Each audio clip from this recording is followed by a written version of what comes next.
Salve, leques de boa! Você provavelmente já conhece o jogo Five Nights at Freddy's, mas será que você sabe a história por trás do jogo? Mais que isso, será que você sabia que esse jogo pode ter sido baseado em fatos reais? O vídeo de hoje trata de uma teoria sobre a história de Five Nights at Freddy's, uma teoria elaborada pelo canal The Game Theorists, um canal americano que trata de teorias sobre jogos de videogame. Todos os créditos acerca da teoria deste vídeo são do canal The Game Theorists. Vamos à teoria. Five Nights at Freddy's é um jogo que coloca o jogador na pele de um segurança de uma pizzaria com bonecos eletrônicos temáticos que tocam e cantam para o entretenimento do seu público. Existem 4 robôs que são a atração principal do local. São eles Freddy, Chica, Bonnie e Foxy. Por questões de manutenção dos robôs, os donos do estabelecimento deixam eles vagando pela pizzaria durante a noite. E o segurança do estabelecimento que vigia as câmeras de segurança deve tomar cuidado para que esses mesmos robôs não entrem na sua sala e o matem. A história real do jogo é contada através de recortes de jornais nas paredes que tratam de acontecimentos do mundo de Five Nights at Freddy's. E partes da história também são contadas através de gravações que o jogador ouve que foram deixadas pelo segurança do estabelecimento antes dele, que morreu pouco depois de fazer essas gravações.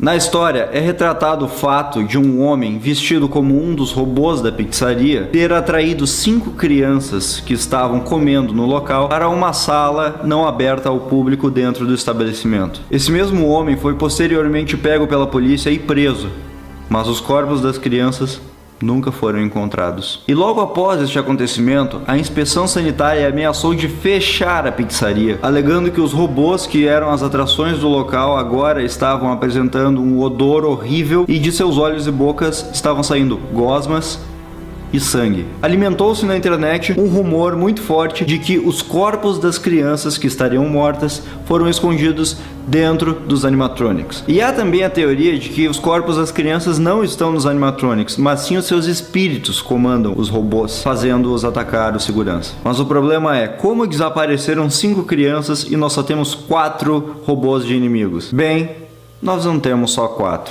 Existe um 5º inimigo mais tenebroso, mais assombroso que todos os outros 4. Os fãs do jogo o apelidaram de Golden Freddy. O Golden Freddy é um robô que possui as mesmas características físicas de Freddy, com exceção de que sua pele é dourada e seu olhar é muito mais aterrorizante. Enquanto os outros robôs não conseguem atacar você se as portas da sua sala de segurança estiverem fechadas, o Golden Freddy consegue entrar dentro da sua sala independentemente se elas estiverem abertas ou fechadas.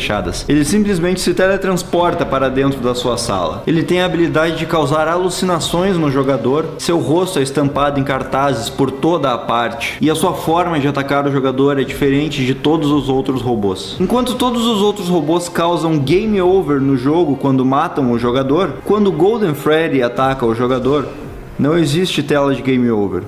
O jogo simplesmente fecha, como se houvesse acontecido um erro no computador do jogador. E todas essas coisas nos levam a uma série de perguntas. Quem é o seu personagem? Por que os robôs querem matar o seu personagem se ele é apenas um segurança que está começando o seu trabalho? E a pergunta mais importante, por que ele continua trabalhando no local, mesmo sendo assombrado pelos animatronics? Por que ele fica 5 dias trabalhando no mesmo lugar aterrorizante? Na tentativa de explicar essa história, temos que cavar outra história, dessa vez na vida real. Em dezembro de 1993, na cidade de Aurora, no estado do Colorado, havia um restaurante Chuck E. Cheese. Chuck E. Cheese é uma franquia de pizzaria nos Estados Unidos muito famosa, justamente por conter as mesmas atrações que há em Five Nights at Freddy's. Chuck E. Cheese apresenta robôs em forma de animais que ficam dançando, cantando e tocando músicas enquanto as pessoas comem suas pizzas. E em 1993, às 10 da noite, havia recém acabado uma festa de aniversário de família no Chuck E. Cheese daquela cidade de Aurora. Após a festa de aniversário, quando todos os clientes haviam ido embora, 5 funcionários da pizzaria permaneceram no local para fechá-lo. São eles a gerente da pizzaria, Marge Colbert, que estava no seu escritório, os adolescentes Colleen O'Connor, Benjamin Grant e Sylvia Crowell, que estavam na área onde fica o palco dos robôs, e Bobby Stevens, que estava na cozinha. Os 5 limpavam o local depois da festa para poder fechá-lo, apagar as luzes e irem embora para suas casas. Porém, o que eles não sabiam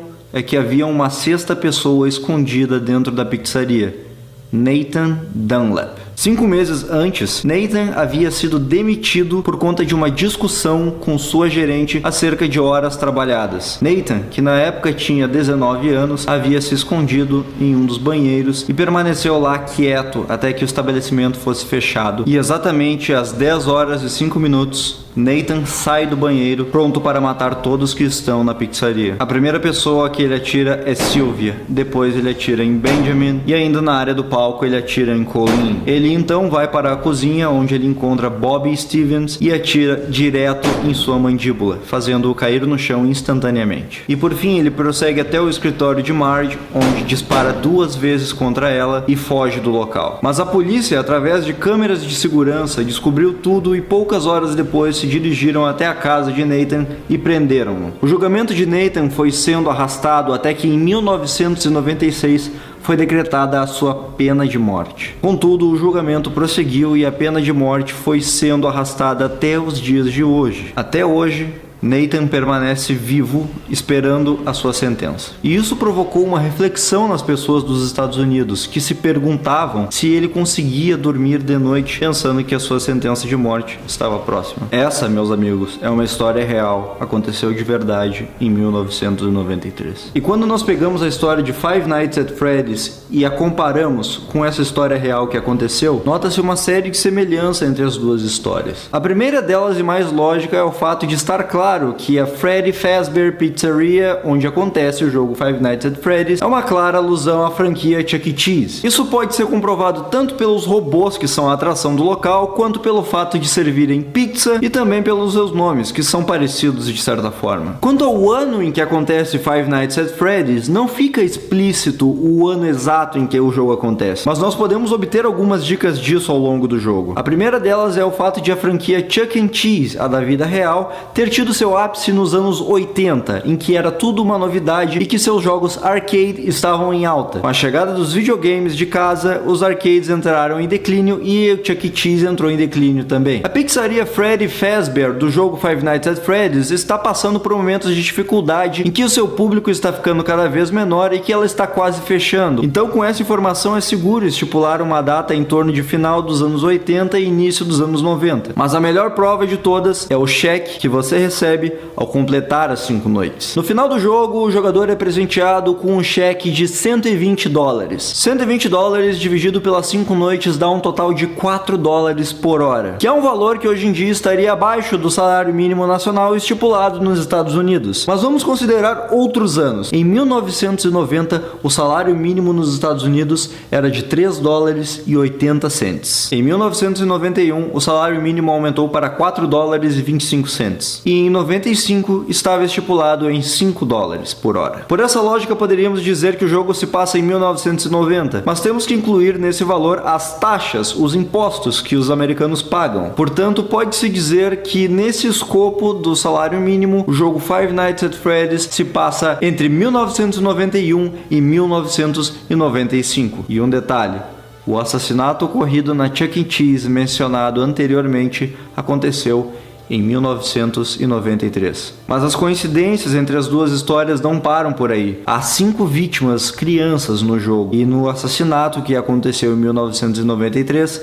também haviam 5 vítimas. E embora o jogo não deixe claro se as 5 crianças realmente morreram ou estão apenas desaparecidas, a ligação delas com os animatronics fica cada vez mais clara conforme eles vão agindo no jogo. Bonnie e Chica, por exemplo, emitem sons de pessoas sofrendo, lutando para permanecerem vivas. E quando alguns animatronics se movem, é possível ouvir uma risada que remete à risada de uma criança, às vezes em seu tom normal e às vezes desacelerada. Isso trata do destino das crianças do jogo com relação aos animatronics, mas o que eles teriam a ver com as pessoas que foram mortas em 1993? E outra pergunta: se existem 5 vítimas, por que uma delas é especial? Em outras palavras, por que existe o Golden Freddy? E é justamente a partir da explicação do Golden Freddy que começa a ser estabelecida a ligação entre as crianças do jogo e as vítimas de 93. O Golden Freddy é um inimigo que aparece quando o jogador menos espera, e isso é uma característica que lembra muito uma das vítimas daquele incidente. Durante o ataque de Nathan Dunlap, todas as suas vítimas foram mortas a tiros, com exceção de uma. Bobby Stevens. Bobby levou um tiro em sua mandíbula e miraculosamente não morreu. Com o impacto do disparo, ele acabou caindo no chão e se fingiu de morto até que Nathan saísse do local, para que ele não voltasse e tentasse matá-lo de vez. A polícia o encontrou e prestou socorros, e ele foi peça-chave no julgamento de Nathan, para que ele pegasse a pena de morte e para que a verdade sobre o ocorrido fosse contada em julgamento. Bobby apareceu quando Nathan menos esperava, assim como Golden Freddy faz com o jogador. Além do mais, quem já jogou sabe que uma das câmeras do jogo não pode ser vista pelo jogador. Ela não tem imagem, ela está totalmente escura e apenas o áudio pode ser ouvido de dentro dela. Por esse motivo, muitos jogadores acreditam que o Golden Freddy está escondido lá dentro e que é de lá que ele sai para atormentar o jogador. Esse local dessa câmera não é nada mais, nada menos que a cozinha, que também é o mesmo local onde Bob Stevens estava quando tomou o tiro de Nathan. Os outros animatronics também possuem uma certa semelhança com as outras vítimas nesse mesmo quesito. Bonnie, por exemplo, se esconde em algo que parece uma despensa, que é denunciado por uma vassoura e outros artefatos que se encontram no local. No momento em que Benjamin foi morto, ele estava passando aspirador de pó no chão. Já o robô Foxy permanece o tempo todo escondido atrás das cortinas, o que lembra bastante o caso de Marge, que estava escondida em seu escritório durante o ataque. A robô Chica passa na frente do banheiro para atacar o jogador. Curiosamente, Sylvia, no momento do ataque, estava próxima ao banheiro. Já a relação de Fred e Colleen não é tão explícita quanto as outras, mas é curioso o fato de Fred, que é um robô presumidamente masculino, usar como esconderijo o banheiro feminino. Talvez isso seja para remeter ao fato de Colleen ser uma menina. Mas talvez Fred não referencie a Colleen e sim a Nathan, pois Fred estava escondido no banheiro da mesma forma que Nathan havia se escondido no banheiro em 93. Aliás, a semelhança entre Fred e Nathan não para por aí. Quando Fred está escondido na cozinha e também quando a energia da pizzaria acaba e ele está prestes a matar o jogador ouve um jingle, uma musiquinha que Fred toca antes de matar sua vítima. E nesse momento, o jogador tem chances de ficar mais tempo vivo contra o robô se ele não fizer nada enquanto a música está sendo tocada, deixar o jogo completamente parado, em outras palavras, se fingir de morto. Assim como Bobby fez. O jogador estará enganando Freddy, se fingindo de morto, assim como Bobby fez naquele incidente. Por essas e outras, é inegável que o jogo e o acontecimento de 1993 possuem não necessariamente ligações, porque não há como nós comprovarmos elas até que o criador do jogo se pronuncie, mas as semelhanças estão aí e são inegáveis. No final das contas, a teoria do canal The Game Theorists é a seguinte: você, jogador, que está controlando a segurança da Freddy Fazbear's Pizzaria, é o assassino das 5 crianças. Você é a representação de Nathan Dunlap no jogo Five Nights at Freddy's, um ex-funcionário que quer buscar vingança contra aqueles que o demitiram. No dia 7, que é um dia extra que os jogadores podem jogar, aumentando a dificuldade dos animatronics, o jogador é demitido. E os motivos são falta de profissionalismo, mexer com os robôs e odor. Mexer com os robôs pode ser interpretado tanto quanto você vestir uma roupa de robô e ludibriar as crianças para a sala, ou pode ser também pelo fato de você ter escondido os corpos delas dentro dos animatronics, o que provocaria justamente o odor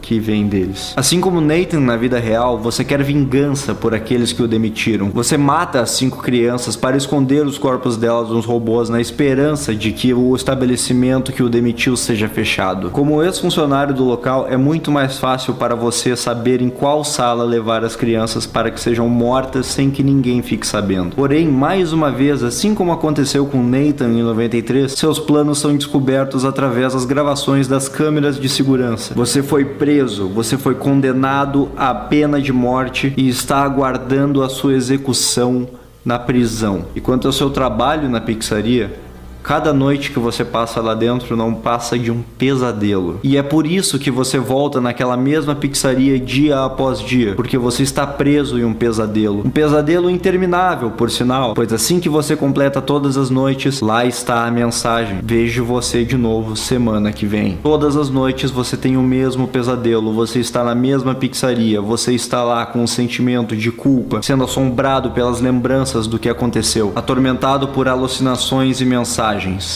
que aparecem na tela dizendo it's me, sou eu, Isso porque é você, o assassino, é você. Você matou aquelas crianças. E agora aquelas mesmas crianças perseguem você nos seus pesadelos. E é por isso que o seu trabalho é da meia-noite até às 6 da manhã. Porque você está em um pesadelo. Você está dormindo durante a noite. Essa é a teoria macabra por trás de Five Nights at Freddy's. Mas ei, como diz o canal The Game Theorists, that is just a theory. Reforçando, a teoria e todos os créditos dela são do canal The Game Theorists. Eu fiz aqui nesse vídeo uma tradução resumida dela para o português. Espero que tenham gostado. Cliquem aqui para ver a nossa gameplay do jogo Five Nights at Freddy's, que saiu há alguns meses e inclusive me provocou uma certa lesão corporal. Muito obrigado por terem assistido. Por favor, peço que se inscreva no canal se não for inscrito. Curta a nossa página no Facebook, nos siga no Twitter. Um abraço e bons sonhos.